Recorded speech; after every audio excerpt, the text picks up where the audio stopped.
This is the Lone Crater YouTube. We hope this video helps.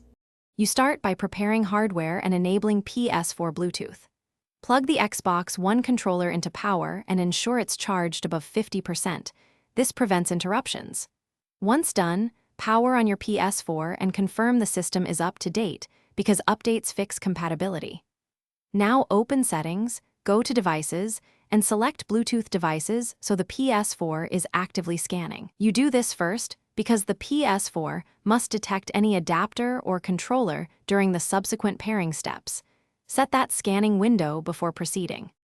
You next connect through a dedicated USB adapter for easiest compatibility. Plug the adapter into any Ps4 USB port and press its sync button until its LED flashes.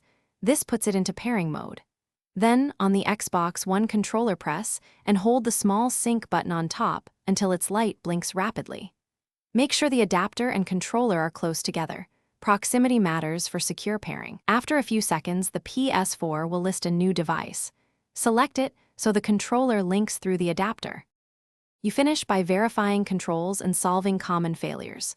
Once paired, test directional, face, trigger, and shoulder inputs in Ps4 menus and adjust button assignments in game settings because mapping may differ. If the controller never appears, reset it. Push the small reset pinhole on the back with a paperclip for 5 seconds, then repeat pairing. This clears stubborn states.